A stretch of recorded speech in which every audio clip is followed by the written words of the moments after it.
Yes, ladies and gentlemen, it's time for the NXT Wrestling Inc. after show, and have we got a show for you? The Bad Guys United. Ali's mad about what's going down on Raw, and everyone ended up in Dragunov's lap. But before we get into all of that, allow me to introduce the crew. I'm Jack Farmer, being joined by NYC Demon Diva and the man that actually put the show together today, Glenn. Thank you so much for doing the heavy lifting. Yeah, man, absolutely. I believe you got it wrong, though. It was NXT tonight that we watched.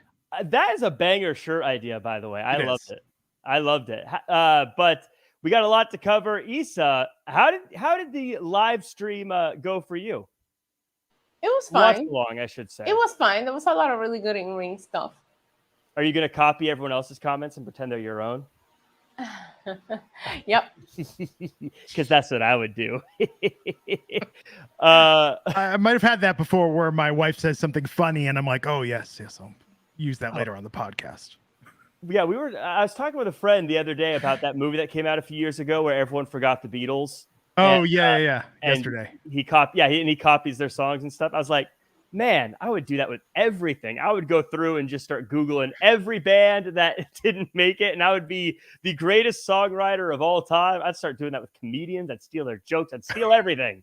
I'd steal it all. That's so if Jack Farmer ever gets access to a time machine, he's just going to go back in time and release Taylor Swift's Blank Space in 1959, right. And it's going to blow people's minds. Yes. Except it won't have the whole Starbucks lovers controversy. Ooh, actually, that would be a good Twilight Zone thing where you go back in time and you do it and then you realize you're tone deaf and can't sing. So you have all the hit songs in your head, but you have no way to communicate them to people. Glenn, I would let the world know I am tone deaf and can't sing very quickly in this alternate universe. They're like, Jack, those words are awesome, but you're terrible. Do you want to just write for other people? Nope. These are my songs. My songs. The people have to hear my version. Now let me blow your mind with this little tune called My Humps. As I'm like, this is for my new album, Taylor's version. And they're like, why is it called Taylor's version? Don't question me. I'm an artist. It's good to be back, Jack. It's good to do this again with you and have you along for the ride. Man, NXT tonight, huh? Yeah, let's chat about that. But of course, we've got some news. Everyone in the chat, by the way, make sure to like, comment, share, subscribe. But I want to talk a little bit about some news going on. There was a big NXT tryout that went down with a lot of big names there that I'm really eager to see if they made it. Of course, there was guys like Richard Holiday. There was Jasmine Allure was there. There was the one that I think caught a lot of people's eye, though, Glenn, Hollywood, Haley J from the show Wrestlers. Yes, America's sweetheart, Hollywood Haley J. Now, I've only seen the first 2 episodes, so my God. Spoilers in the chat, but Glenn, I want your thoughts on her getting a tryout and what you predict will happen with that, as well as, are you like me and do you call it The Wrestlers, even though that's not the name? And I keep having to say Wrestlers Netflix because I want people to understand there was that other production 5 years ago also called Wrestlers. But look, here's the thing. I heard many of you talk about this on Twitter and we're like, oh, the show's really good. So Saturday, I'm sitting around with my wife and we're like, okay, we're just going to put on one episode. We get our fill of wrestling during the week. We watched all 7 episodes in one sitting, no break. If you liked Breaking Ground back on the network, if you like those ESPN specials they used to do about behind the scenes at NXT, even if you liked the original Tough Enough, Wrestlers is OVW, man. It's the old WWE developmental, now run by Al Snow. It's on its own, and it's struggling to get by and make money. They've got a Kentucky sports legend, Matt Jones, who's an investor now. There's a lot of conflict with him. But you watch this show, and you see these characters, some names that you might know, like Mr. Spectacular, and some wrestlers that you've seen on the indie scene. But then you see the story of someone like Cash Flow, and this is a guy that came up with Daniel Bryan and CM Punk, and now he's still grinding it out, trying to earn $100 a night selling merch, which is fascinating. Learning also about how Al Snow was just losing money hand over fist with OVW. But then they introduced us to Hollywood Haley J, who's just the breakout star of the show. She hasn't been wrestling that long, but she's, one of those like living the gimmick sort of characters. And it didn't shock me at all that WWE would especially be like, hey, we're about to do a series of tryouts down at the Performance Center. Let's get her on a plane and get her out here because, the core fan base is watching this product. She's got a lot of potential. The only thing that's interesting as you get into the later episodes, you see a little more backstage of her interpersonal issues. And I worry that WWE would say maybe she's not mature enough. We've been through this before with talent that had problems with their relationships, that were quick to confrontation and anger. And knowing this up front, like, maybe that stacks some of the odds against her a little bit. But I think very compelling television to watch her on wrestlers. Like, you're going to binge this show. She's phenomenal. And everyone else in the show is phenomenal. And Al Snow, of course, still, comes across as a really thoughtful, smart guy. But yeah, it's kind of weird to have them really put it all out there. And I think there's a little more about her backstory. You understand why she has some of these issues and is prone to conflict this way, given the things she's been through. And I definitely feel for her with that. But I just almost wonder if to an AEW, WWE, that's going to be like almost too much TMI up front going in. Mm-hmm. I mean, whenever you have any type of celebrity, it obviously is going to help you in that world. Yeah. But there is the other side of it with the NIL program where you've got these absolute super athletes who you can get that are, don't have issues that they've got to worry about, or at least don't have issues that are made public at this point that are going to get them scrutinized. So that's what she's going to have to balance. But what I love about the show so far, and I'm probably going to try to get through as many of these episodes as I can because I'm loving it, Issa, is that I always talk to my non-wrestling fans about one of the reasons people like pro wrestling is the business side of it and like how to make money and how to book and things like that. And I never feel like they really understand what I'm talking about, but this show does such a good job. And I don't know if you've seen the show, but I haven't had time to check it out yet, but it's definitely on top of my to watch list, just based out of what I'm hearing from everybody. It's just so good at like showing the business side. And so like I have a friend who's watching it, and now when I talk about does this person draw or does this person, or how are you going to make money? Like they get it, like, oh, I get what you mean by that now. I always find that crazy, and I love that they're like pursuing that side of the business as well, because sometimes I have a lot of friends that are not into wrestling, like you mentioned, and I'll post like a story or something on my socials, and they see these huge events or these big crowds, and they're like, wait, that's a wrestling event? And I'm like, yes, it is a big deal. Like when I'm at WrestleMania, like it blows the mind of some of my friends, that are just not familiar with any of this at all. So it's always like, I always start telling them, I'm like, wrestling draws a lot of money. And I go into these explanations and they just never understand it. I'm super excited though, to like watch this show because of now you guys are like obviously putting it over. But I just heard so many things, people on my chat, over on my YouTube channel, everybody suggesting it. I'm like, all right, you talk me into it. I'll try to check it out within the next few days. Yeah. And OVW having trouble filling 400 seats. I think this show, I think Haley has a huge career ahead of her. If not now with WWE, I think it's inevitable that she ends up at WWE or AEW. But this is the best lifeline that OVW could have been thrown. It's not really a spoiler because I think it happens in the first episode or two. They had a pay-per-view early last year that did 70 buys, 70 on Fight TV. Like they really need the support. And I think that this rockets them to the top of being like the last true indie in on a national level doing TV weekly in professional wrestling. Yeah, what I love about hearing the number too, like 70 buys, is I would say that means you can count the buys, you can count the people in the seats, and you know how much they made, and you can do some quick math. Oh yeah, see how quickly that could become a very tough business to stay in. But that's the wrestling business. I don't think people understand sometimes how razor thin the margins are, especially at these smaller levels. And how hard it is to actually make money in pro wrestling. And we see it. I mean, we see guys like Shira, who was in Impact, who was in NXT for a brief period of time. I mean, he's working a day job You know, a lot of these wrestlers are just A lot of scraping to wrestlers get have their by. day jobs, and when they're starting out, especially like in the indies or like the smaller companies, and you see them spend more in gear, taking care of themselves Mhm. and driving to the venues and what they're making, but they need that exposure as wrestlers. Like, it is a fascinating aspect that doesn't get exposed or talked a lot. About a lot. I also really like the one that they did on Apple TV about the Monster Factory. Mhm. I thought that show was also excellent. There's a lot of really good wrestling shows out there. Yeah.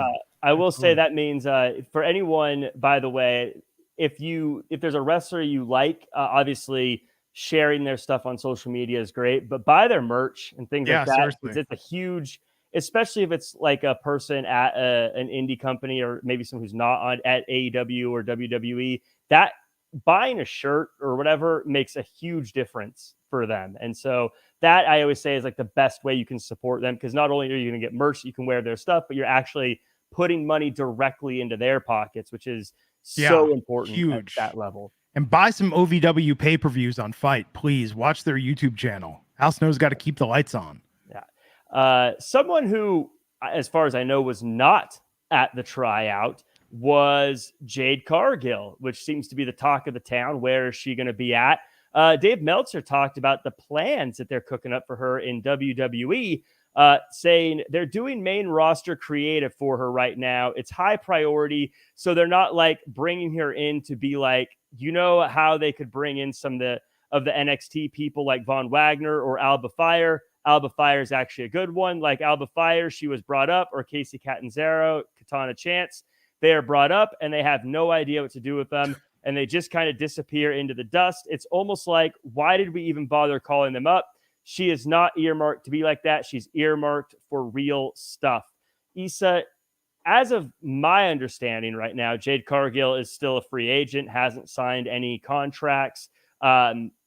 So when these are happening, we're hearing about plans being made for her. How much of this do you think is them trying to actually book her, and how much of it is WWE trying to sell her on signing with them?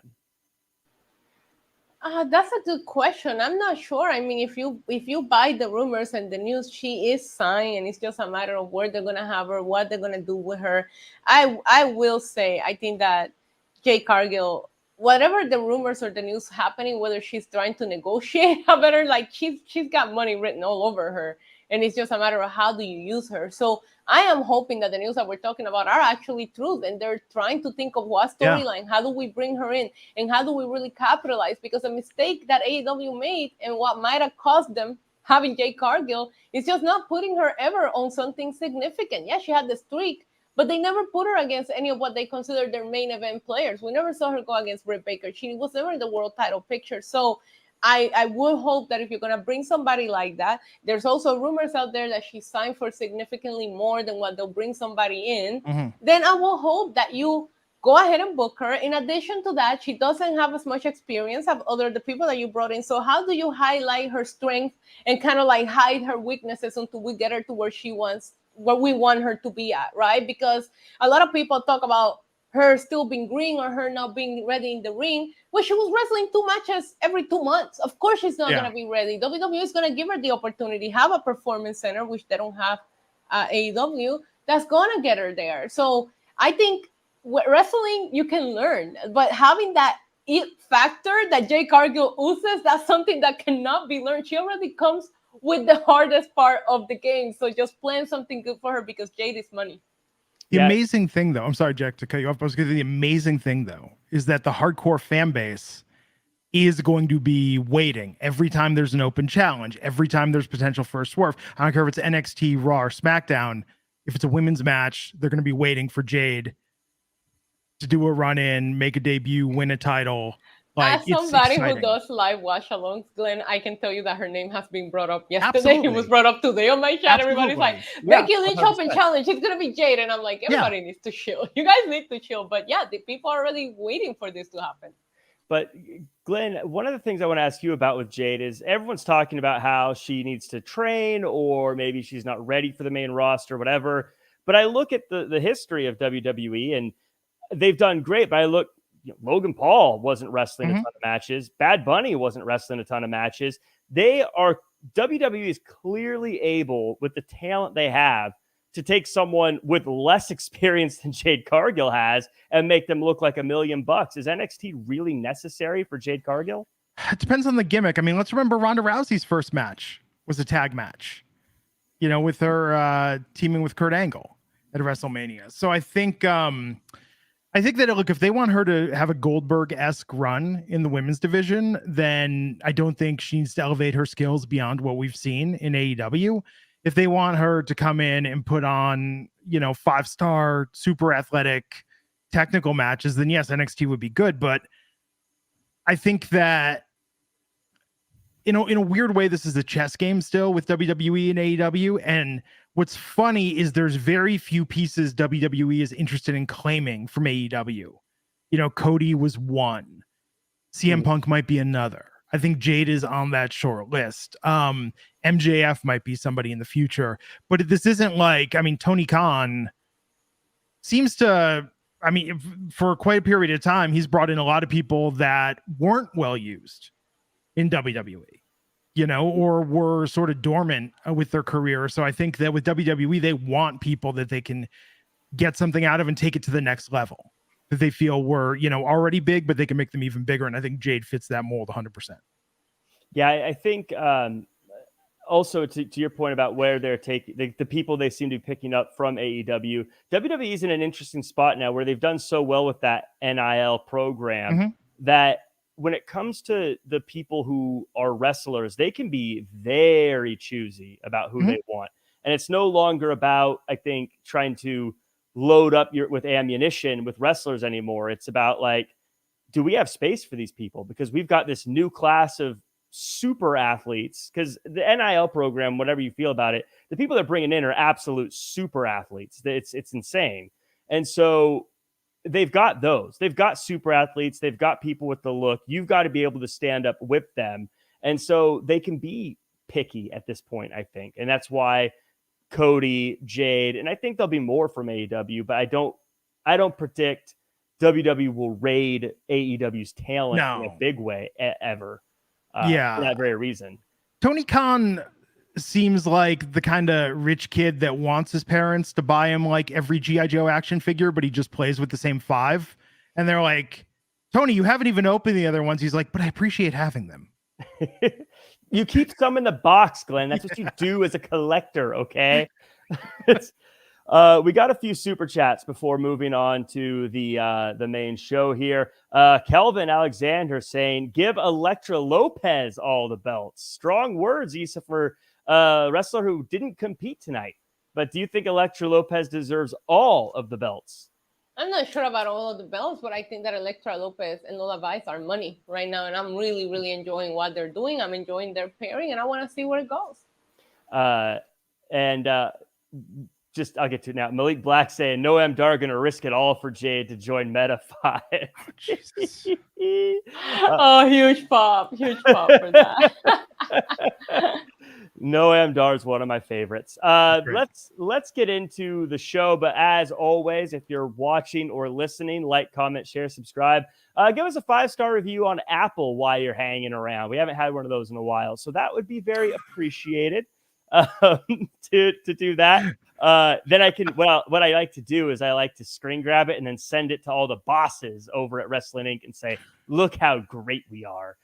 So if you want me to send a passive aggressive email to my boss, leave a 5-star review saying nice things about me.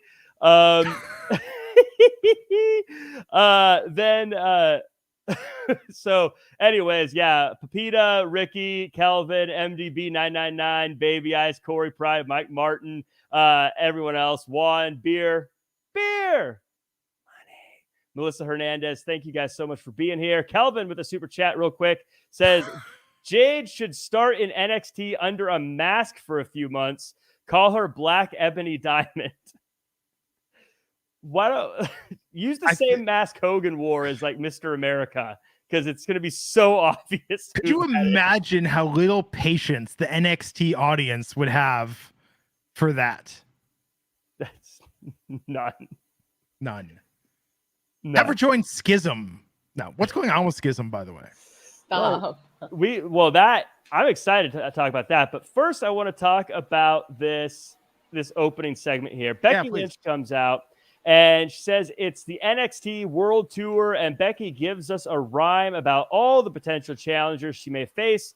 She eventually starts talking about Tiffany Stratton, and that brings out the former champ, who teases a rematch tonight, but says that she wants it on a bigger stage in Bakersfield. I saw you tweeted about that too. I thought the same thing. I was like, Bakersfield. Okay. Yeah. But okay, I got to shout this out. I popped for this so big. This is kind of a deep cut. There was a leaked training class video from 2013, a few years ago, that had Becky doing a rhyming gimmick in promo class. So the and fact she used to do all the punch things to rhyming her stories back on her NXT days. I popped because he brought me back to that as well. Absolutely. This was so classic tonight with this. Loved her opening the show. And Tiffany Stratton's getting that rematch in Bakersfield. It was the phrasing of it, like at the bigger stage and No Mercy in Bakersfield. Yeah, she should have paused for a second, be like, "Wait a second, where's Bakersfield?" Bakersfield. I'm not going to be able to drive through Bakersfield safely after this show because Bakersfield. Come on, I mean, even Bakersfield's like, really? Not even Fresno. In any case, it turns to violence, as it always does in NXT, and eventually Kiana James helps to attack Becky Lynch. Becky Lynch fights him off, and we're going to get a 2-on-1 match later in the night. Issa, what were your thoughts on this opening segment? It sounds like you liked the rhyming of Becky Lynch. Yeah, it brought me back to those days of Becky Lynch. And if you've been following her for a long time, you remember her puns. Like, she always had the puns. She did the rhymes. I have seen the video Glenn is referring to. I liked their back and forth. I just didn't like that Tiffany did you're going to get the rematch tonight. No, you get it at No Mercy. It was like, why did you do the baby face and the heel in the same sentence? They should have let Becky say, oh, you want the rematch tonight? And then, like, Tiffany say no, because she just did it in the exact same sentence. It's like, that was a quick mood swing. And I ended up liking, and we'll get into the main event later, I ended up liking the pairing, but Kiana James and Tiffany felt so random when she came out. And I was like, maybe some of the NXT heels are like teaming up to keep Becky out of NXT, or they're mad that she came down to NXT. Like, that would be a good story for long term if Becky's gonna stick around for a while. But it did feel very random. And another thing that I will say, if I'm nitpicking, it felt predictable. As soon as I said it was gonna be a 2-on-1, I was like, okay, what face is gonna help Becky? Like, I started going through my head through the baby faces in the NXT women's roster to see who was gonna be the one helping Becky. Yeah, I knew it was, because it wouldn't make sense, right, Glenn? If this was like, it's going to be 1-on-1 in Bakersfield, but tonight it's 2-on-1. I mean, if Becky wins a 2-on-1, why even have the singles match later, right? I know. If me and my friend can't beat up somebody, I'm not going to go fight him by myself. Like, that's crazy talk. I just wonder how they're going to get out of this with Becky, if she's going to hold the belt beyond No Mercy, which I think she should. But to have Tiffany Stratton win it back, I don't know how we do that convincingly, especially now that they're taking the NXT title and putting it on Raw. I think that TKO now and the corporate bosses would be very smart that until USA signs that new TV deal with a bump for NXT, they should keep that belt on Becky. Ratings, Rebecca, worked. I mean, look at the numbers they did last week. Huge. Kelvin says, Becky bars. Dropping bars. Unfortunately, she got outbarred later on by Scripps, but we'll get into that later. Oh my God. So I want to talk about, before we get into that little group, I want to talk a little bit about the family. They're trying to figure out who their next challengers are going to be. And so they're going to have everyone fight it out. Glenn, is it a hot take for me to say I like the family better when they weren't champions? I just like them when they give them TV time. Honestly, I don't care. I mean, the title is good, as Tony D would say, it's about respect, and as NSYNC would confirm. But I think that them having those titles is good for them. It's weird though that since they've had those titles, I actually feel like they've been on TV less. I think they need another hot storyline. Since Tony D went to jail, it's been coasting a little bit. Yeah, Issa, that's kind of where I'm going with this. Glenn kind of hit the nail on the head. Is I feel like they had more TV time and were doing more interesting things when they weren't the champions because they had stories going on. Where now it feels like since they've won the title, all they ever really do is go, who should we have a match with? You know, I think they're chasing it, you know? Especially that huge story. We had Tony in prison. Like, that story was so elaborate. We thought that, you know, that he was going to turn on and that he was the snitch. Like, that story was just so out there that it almost feels like whatever feud you give him after is not going to work compared to that. Look, you said Tony needs to go back to jail. Yeah, I think it's a creative issue. I think we have the tag teams. It's just a matter of they all feel like they're involved in something else, right? The Creed brothers have been involved doing something else. You have Los Lotarios, like they're too busy with their telenovelas that it doesn't feel like anybody cares to go after the tag champs. So I do think the creative needs to put a little more effort because a lot of us waited a long time to see the dawn of NXT win some gold. So let's make it right. The tag team division is kind of in a weird spot too, where it feels like the people who I feel like should be getting title shots are the same people who have had all the title shots. Yeah. But I don't believe anyone else if they get the title shot, you know? Like, I don't know. Those dudes rolling with scripts now, those look like the hardest cats in all of NXT. The hardest cats in I mean, like, I was looking because they've done these. What are we talking? No, I mean that was street. They were literally in an alley. You can't get more street. They were literally in the back streets, the alleyways. This is my thing. Let's talk about that real quick. Yeah. So basically they come out and they say that they know what it's like to go to bed hungry and they don't want to go to bed hungry anymore. But Glenn, what I wish they changed about this, if I could nitpick this a bit, because I agree with you. They look tough. They look like they're big. I do wish I'd see them wrestle every now and again, but I felt like that scene would have been better if they lost the dice game and then they just beat up the dudes and took their money anyways. That could have worked. I mean, they're shooting dice in an alleyway, so that's how you know they're hard. Right. But they play by the rules, you know. It's true. It's better when I mean, like Dijak, he plays by his own rules. You know, you got a chessboard. He decides he wants to play checkers. Deal with it. And if you win, he's going to take it out on some tree. But Issa, how do you feel about Bronco and Lucian and Scripps? I like them. I like this segment. I thought this is the most Reggie. I think this is the most original version of Reggie that we've seen. And I know he's still going by Scripps, but I didn't buy I didn't buy the wine boy. I didn't want this Reggie. I cannot buy him. You know, the mask, the Scripts, the whole thing was weird. I liked it. I think it gives you a different aspect and a different vibe. But yeah, I agree. I mean, it would be nice to see them wrestle here or there, but we got to establish some new characters here, and I think it worked. Mm-hmm. Well, they definitely passed the eyeball test. So we get Metaphor, and they're hanging out doing a Matrix impression. And Glenn, you're the resident pop culture expert. Is there an inside thing on the Matrix being used here, or is this just random? Because I get it that it's Matrix, but is there like a tie-in, or is it just let's just dress like the Matrix? I think they just found some, leather trench coats backstage. Probably they raided Dijak's closet, and Dijak's really pissed. Yeah. I think it's hilarious that Jack asked for a tie-in when last week wasn't he dressed in some weird like costume, and one of them was like on top of the other. They were like live streaming on Instagram. Yeah. This is so random. There's no tie-in to anything with this group. No, it's fun, and I think they're very entertaining. But yeah, it's funny. This is the problem. Heritage Cup is putting on like some of the best pure wrestling matches we've seen in all of WWE in quite some time, and that's saying a lot, especially for NXT. But it is a little overshadowed by the fact that Metaphor is like just so damn entertaining in whatever they do. It's like, again, Noam Dar will forever be the Heritage Cup champion in my heart. Well, he should be because he's the best. But Issa, talk to me a bit about Metaphor here, and to the point of these matches being great. We'll talk about the matches in a second. This gives us that entertainment. We get the sports in the ring, but we get the entertainment up on the Metaphor Lounge. Well, they need it. They need the entertainment because I think the Heritage Cup stuff is still not hitting with some people. The rules are weird. Tournaments.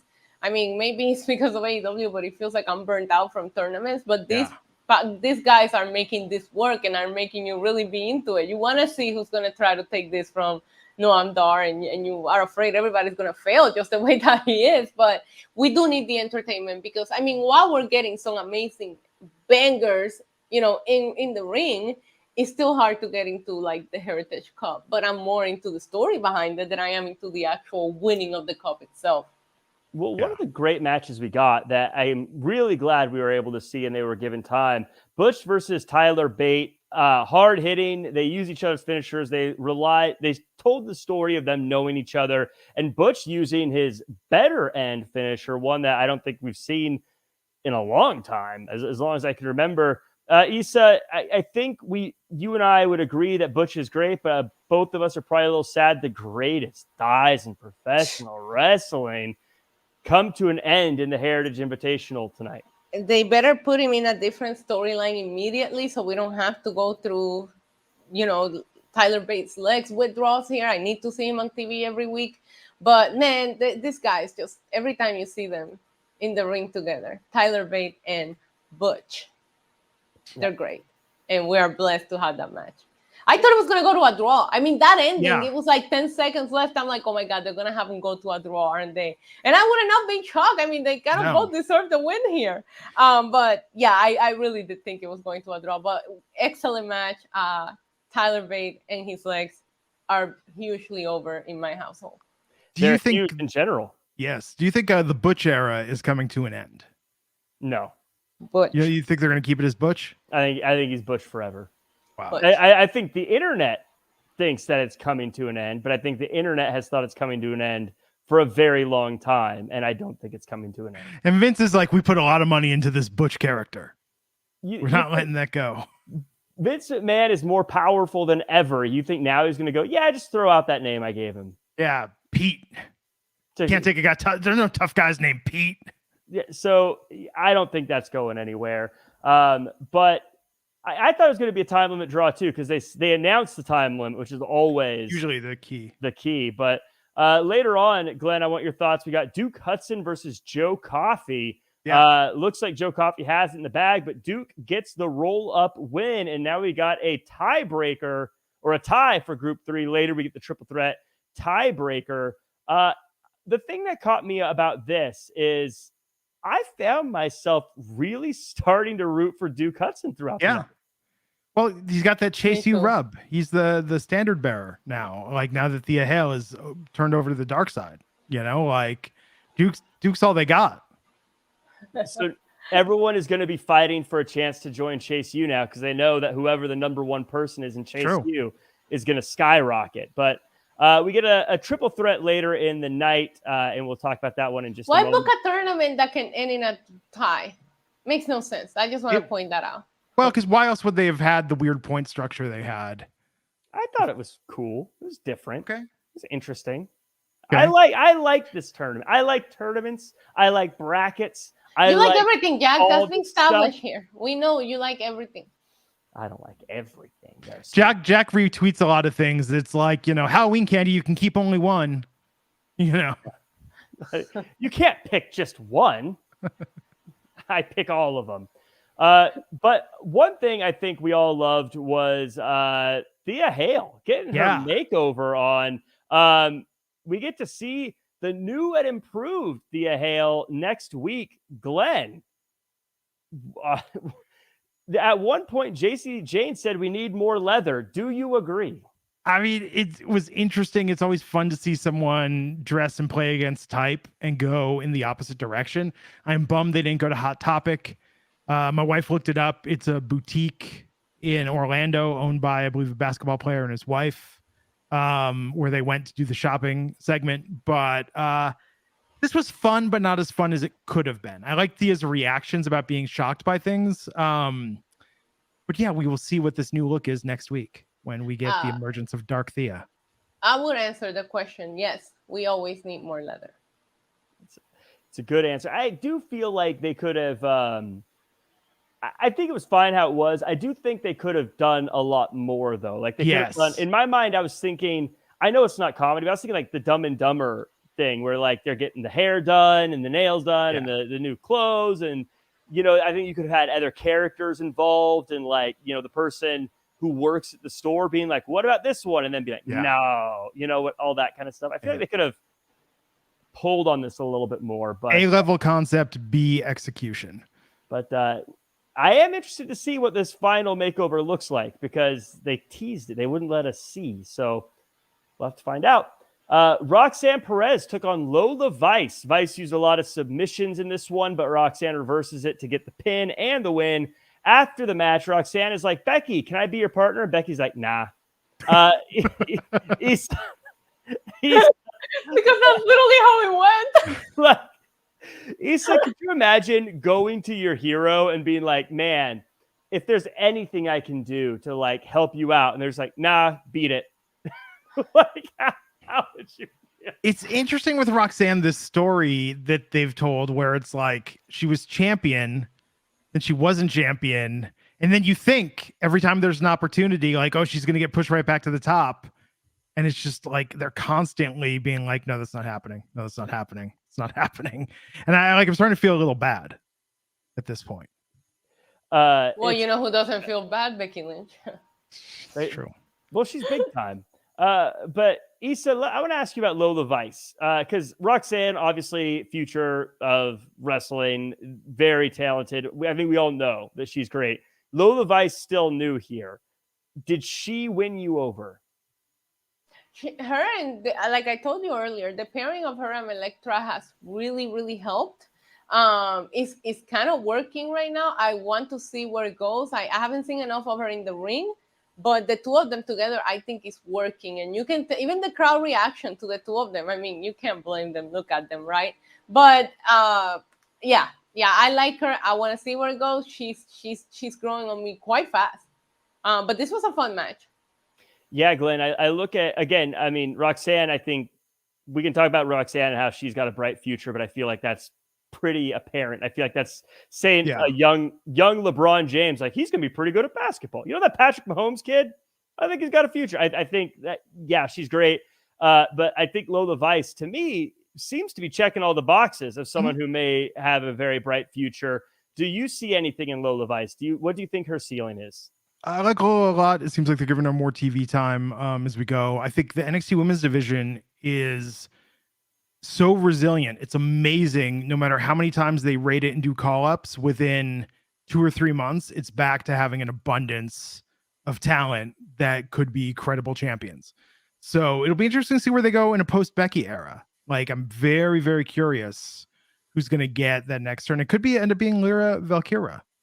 I think that's where it will go, but I think he's going to the main roster. Something that has nothing to do with the women's division is Eddie Thorpe saying that Dijak was calling him a savage, and if he wants to be a savage, let's get in a strap match, and that way Eddie Thorpe can whip the bark from the trunk of Dijak.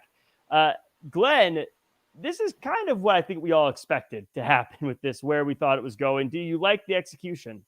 I think it's very interesting, the direction that they're going with this. I think Eddie Thorpe is going to come out on top of this feud, and it's a very interesting angle that they're doing with this, and him tapping in specifically to like his heritage with a lot of these story beats that they're doing here. So I'm excited for this. I think the strap match is going to be great. I think Dijak is like, how should I put this? Like, I think Dijak, his hard justice thing didn't really take off, but he's become like double S tier enhancement talent in NXT. Like you beat him and you're legitimate. And so I think Eddie Thorpe is on that path. I call him my term for it is, I would say a level 1 boss. There you go. Like once you get through him, like he's the first person if this was a WWE 2K career mode, he's the one that you approach first and is like, listen, kid, I'm the boss around here and you got to beat him. Now let's go sneak out and wrestle a lucha show wearing masks. Yeah. And then it goes into some weird. Yeah. You're like, yeah, it's very, those career modes in 2K get really screwy. Yeah. And then let me look at my phone to see who's starting a feud with me on Twitter. Issa, where do you fall with Dijak and Eddie Thorpe? Do you like these two? I mean, this clearly feels like it's about to wrap up. Are they better off than they were when they started? I like Dijak a lot. Eddie Thorpe hasn't grown on me yet, but I see a lot of people really, really like him. I'm glad that they made sense out of the whipping of the tree because that whole thing was weird, turning it into a strap match. I think it's quite creative. I think that's it's a ballsy move after the strap match that we just saw a few weeks ago. And there's going to be comparisons, and I just think that Starks and Brian put on such a classic that I just want to see what these guys do. But yeah, I will see where it goes. But I'm a bigger fan of Dijak than I am of Thorpe at the moment. I think they'll be their strap match will be very different, but I think it'll still be very good. Yeah, 1000%. I always go back to, like, I remember when Dijak faced Wesley, still one of my favorite NXT matches of the year, and I didn't know what to expect going into it. So I know they will shock us and surprise us. I just want to see how they differ so that we can talk about both matches completely different, because strap matches are kind of hard to set them apart because they're the same concept. You're tied to each other, you're going to beat each other up with this strap. You know what I mean? So how do you make it different? What? Well, when they're slapping meat with a strap. It's called tenderizing, Glenn. Yeah. No, it doesn't distract me. I mean, they're not.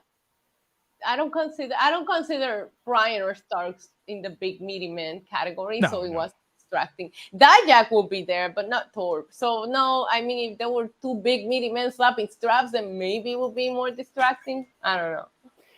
I will say, I want to give Dijak his flowers for probably better than anyone. He understands the assignment whenever he's given a role. Like you mentioned the Wesley match, like he understood he's the big powerhouse that's going to throw him around. And then when he has Dragunov, it's I'm going to be brutal, hard hitting, and try to bloody you up. Like he understands how he fits into each scenario really well, so that he always puts on good matches with whoever he's with. That's something he does very, very well. I hope Dijak wins. Well, speaking of Dragunov, who I just mentioned, this is a segue. He's backstage and he tells Mackenzie he's still hurting, but at no mercy, his dragon wings will be covered in gold. So this leads to another backstage segment with Dom Mysterio talking to Trick Williams. And Dom says, look, man, I'm used to living in someone else's shadow. Trick's like, I'm not like that with Mello. It's all cool. And Dom's like, whatever, man. And then this goes to Dom Mysterio versus Carmelo Hayes. And it's a good one. But eventually, like I said earlier, everyone ends up in the Dragon's lap. And it all boils down into a big fight. And Dom leaves everyone laying until Dragon Lee comes out and kicks Dom in the face. Issa, I loved every little individual piece of this, but as our pal Jimmy Corderas would say, lots of potatoes, not a lot of bag. Yeah, I agree. I kind of figured the match was going to end this way because both of these guys are going to be defending their titles. So I feel like everybody needed the win or nobody could afford to lose. So I was like, some shenanigans are going to go down. I was waiting to see if it was going to be Dragunov, if it was going to be Dragon Lee. I think while it was a lot of potatoes, I think they did a good job at keeping all of the storylines going and reminding you, hey, this is what Melo's got going on. This is what Dom's got going on. And the tease of this Trick thing with Melo between him and everybody, because we saw him later on to talk to Joe Gacy and Ava Ring. So I think it worked. Was it a little bit of a cluster? Yes, but it did work, and Dragunov looked like a star taking everybody out. When Dominic slapped Dragunov, I was like, why are you suicidal? Like, what are you doing? You know, I felt the same way. And Glenn, I want your thoughts on this. It felt like when Dom slapped Dragunov, he had some extra stank on it. I think it feels like people know, like, it's Dragunov. I can just hit him as hard as I want and it'll be okay. I mean, I guess there are worse things to be ways to be thought of. I mean, you know. I would much rather be thought of as the guy you need to go light on. It was a slap. You're just sitting there and you're just like, slap. Like, I'm Jack Farmer. I'm SAWFT soft. Like, don't come at me. Sure. I don't care. I'll put that on a shirt. I bleed easily. Like, and copiously. Like, I wouldn't want to make a mess on you. John Moxley's like, I get it. But that leads to, as Issa kind of alluded to a second ago, Joe Gacy and Ava Raine sees that Trick is sad and lonely, and they offer him an olive branch from their tree. But Trick says, nah, quoting Becky Lynch, actually. Trick Mellow Gang is what they say. Glenn, Trick is becoming the prettiest girl at the ball, Glenn. I know. It's interesting how they're teasing the split so hard that I think we're going to get the one-on-one after this. I think the feud is finally going to happen, right? After we get past No Mercy. I feel like it has to with Trick and Carmelo. I feel to me, it seems like what feels like it's going to happen is, it'd eventually be Trick and Mello, with Trick winning the NXT title and Mello going off to the main roster. That's sort of a goodbye thing. And that way, that'd be a good ending. That way, Mello's kind of passing the torch on for Trick to now be the leader of NXT, and Mello will go off and become one of the greatest of all time on the main roster. Yeah, that'd be cool. That's my ceiling for you, Carmelo Hayes. One of the best of all time. Don't make a liar out of me. No pressure. Actually, there's a lot of pressure. I've never been wrong about anything in my life, Carmelo. Don't make me wrong. Yeah. So we something else that would happen is Mustafa Ali's upset that Dragon Lee is getting a title shot on Raw for the North American Championship. Issa, as he was talking, I was thinking, he sounds like he has a podcast that does after shows of wrestling shows, because that's exactly what I think how a lot of us would be talking about. Wait a minute, isn't Ali the number one contender? Why does Dragon Lee get a title shot? I thought he sounded like he's running for office. I agree. And I absolutely love this character of him. Do you like where Ali's going, Issa? I do. I think it's funny that he brought that up, because a lot of times we see them book things that make no sense. Obviously, we talk about it, but they never address it. So it just felt cool that Ali was like, man, what the hell? Yeah. I do like this character. Ali has so many layers and he's done so many things. He doesn't get enough credit, honestly. And he tries to make everything work. I'm excited for his match at No Mercy. I do think he's getting dumb. I don't think that Dragon Lee is winning on Raw, but I'm excited for the match, and I think it's working. Glenn, let's give you the Booker pencil, pen, whatever they're using these days, the smartphone, tablet, whatever they're writing it on. What's the better outcome? Dom retains and we get Dom versus Ali at No Mercy, or Dragon Lee wins and now there's a bit of friction between Dragon Lee and Ali in this situation? I think Dragon Lee and Ali would be a better match, but sorry, Dirty Dom is ratings.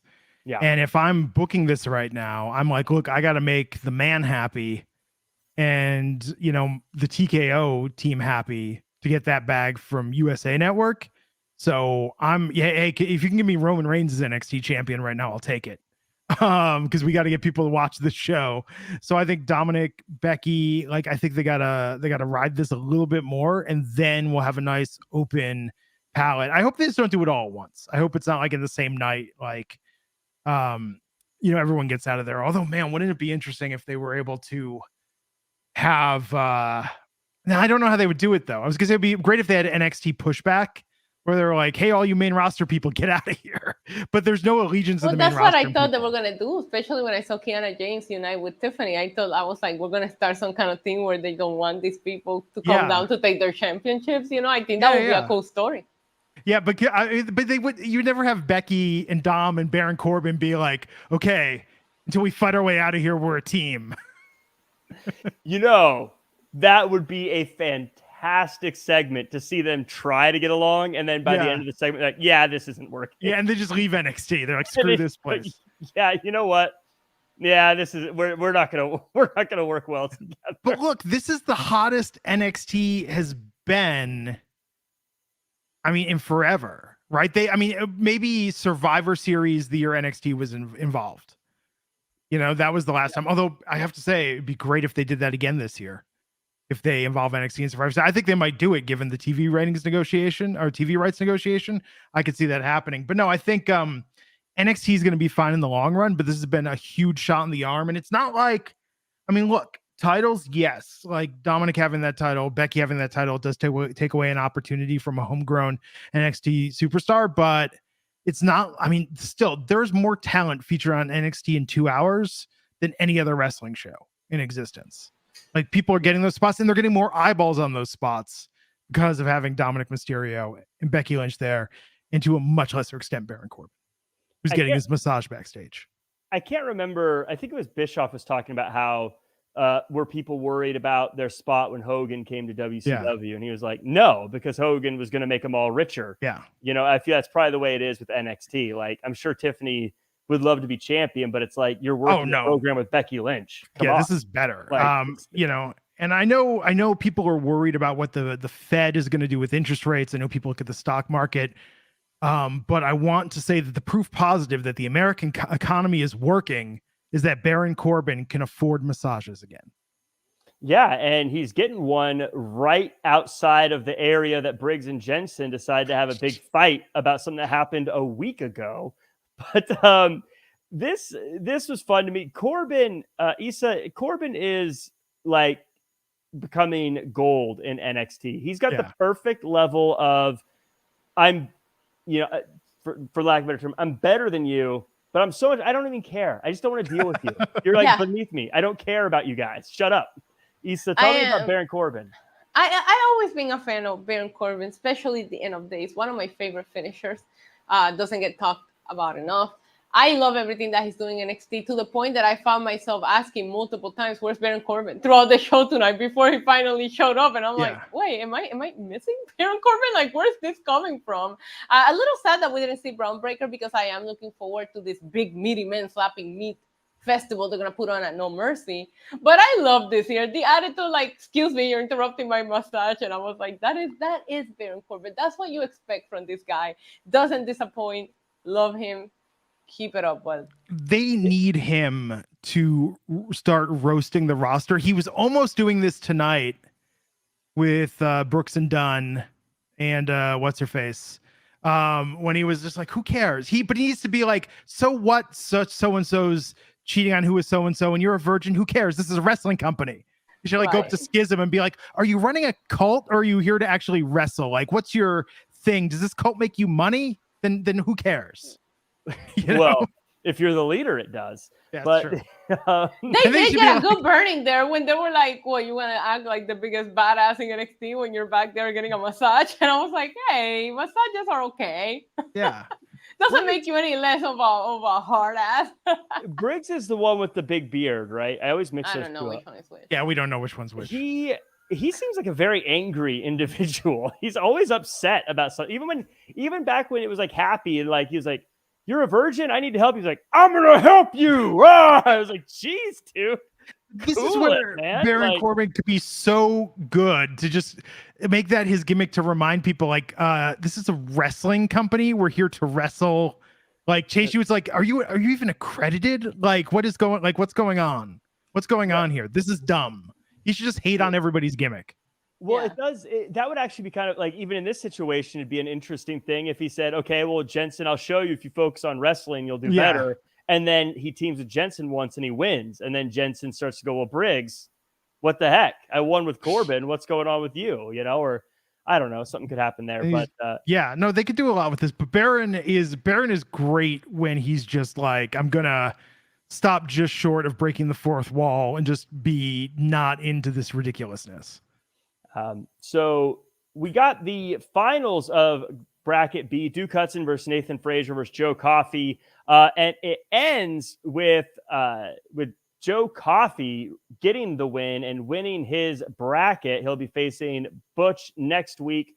Issa, was I the only one that I felt like this is a little bit unfair to Duke Hudson and Joe Coffey, that Nathan Frazier, fresh as a daisy, gets to jump into this match?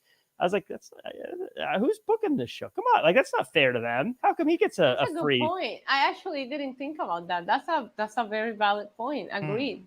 I was still disturbed by Joe Coffey things he was doing to Duke Hudson here. You were disturbed. I was disturbed. What was disturbing you?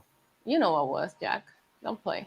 I mean, Joe Coffey does have his application in to join the Thigh Guys as well. So it's still being reviewed, but he might be an official certified Thigh Guy shortly. But Glenn, I want to talk to you about, we nitpick a lot of things here, but I thought, and I alluded to it earlier, something that they did so well in the storytelling is Duke Hudson here. And how, I'm not talking about the match stuff, but just the way they kind of presented everything. I really, from a just personal level, found myself rooting for Duke Hudson. And it's not just because I like Duke Hudson and well enough and everything, but just the way they told the story made me really want to see him overcome and get the win tonight. Well, he beat his gambling problem. He was a compulsive gambler. Well, he hides it better. He enrolled in college, went on to become the MVP, and then made it to the finals of Bracket B. But seriously, Duke Hudson is a great example of how you can have this larger than life kind of ridiculous gimmick and story that sounds nuts out of context, but it just works in the moment. I absolutely wanted him to win. I rooted for him both times tonight. I found myself really, really rooting for him. Yeah. Yeah. I mean, I get why Joe Coffey got the win. I think there's a lot of reasons why that makes sense too. But man, as a fan, just like fan wise, I was like, come on, like Duke, you got this, man. And it felt like he was going to win. It felt like it was going to happen. I was so excited. But it wasn't meant to be. We'll see how that one turns out. We get to the finale, the main event. Tiffany Stratton and Kiana James. They attack Lynch while she's making her entrance, but Lyra Valkyria gets involved, and apparently the ref is allowed to just change matches on the fly. So it's a tag team match. Everyone works together pretty well until Becky lays out Kiana, and then Valkyria hits the splash for the pin. Post-match, Stratton uses a chair to lay everyone out, and Becky says, fine, Extreme Rules at No Mercy, giving us 2 pay-per-view names in one match. Glenn, why is it that bad guys who are supposed to be unlikable and hate everybody, why do they tend to work together better than people who are supposed to be likable? It's kind of weird, right? It's like the Super Friends conundrum, that like the Legion of Doom, the villains, would always get along and be able to work together. Like Lex Luthor and Joker. Think about that a second. Put aside their madness and differences to work together to take down Superman and Batman. But Superman and Batman, like Batman's, a little intimidated. Yeah. Well, he should be. I mean, Superman, come on. I mean, he keeps like some kryptonite, like in a little pouch, just in case he ever needs to bust it out and show him who's in charge. Yeah. I mean, come on, though. I mean, Superman can fly up to space, blast him with lasers, and be done with it. Come on. So it goes to show, though, that evil can set aside their differences in the name of evil. But people on the side of good and truth and justice, they want to argue about the nuance a bit too much, and that's why evil always wins. Evil does tend to win more often than not, it seems. Issa, you also believe that evil wins more often than not. Why is it that the people who are supposed to be lovable can never get along? I don't know. It depends on what you consider lovable. That's subjective. Think about Star Wars and think about the new Star Wars. And after Return of the Jedi, after they killed Darth Vader, they killed the Emperor. Issa has no clue what I'm referring to with this. The Rebel Alliance started the New Republic, and all the infighting about, well, we should do it this way. No, we should do it this way. That's what allowed the First Order to rise and Kylo Ren to rule the galaxy once again with an iron fist. But you can't make a fist without getting all of your fingers to work together. And that's what Kylo Ren does better than anybody. Please stop. So one of these days you're going to watch Star Wars. And we're going to have a great conversation. I never have, and I'm not planning about it. I'm not planning on it anytime soon. Roman Reigns is going to be in the next Star Wars, and you're going to be all about Star Wars. I can watch him wrestle. So that pretty much just summed up the show, I guess. Before we go through and give our final thoughts, everyone in the chat, let me know your final thoughts of the show. Give it a ranking out of 10, I guess. Let me know what you think. I thought my takeaway here is that I'm really paying attention to the people they have Laura in the ring with. She had that great match with Rhea Ripley. Now they had her tag team with Becky. I think she's our next main roster bound person in NXT. But yeah, I enjoyed it, and I am looking forward to No Mercy. I think it's building up to be a fine show. And yeah, people can find me here on Tuesday, Wednesdays, and Fridays. My own YouTube channel. You guys can find me everywhere. Just search NYC Demon Diva. Kelvin says in the chat, Issa is my favorite lovable heel. Aww. So, am I yours comeback, Kelvin, like what MJF is doing now? So take Kelvin's word for it. Give Issa a follow. Glenn, tell me your overall thoughts of the show. Where can we find you online? And is Star Wars the most beloved franchise that everyone says they hate almost every episode? Yeah, I mean, well, that's almost definitely true. I think, after Empire Strikes Back, it was all downhill. But so tonight, solid episode, MBXT.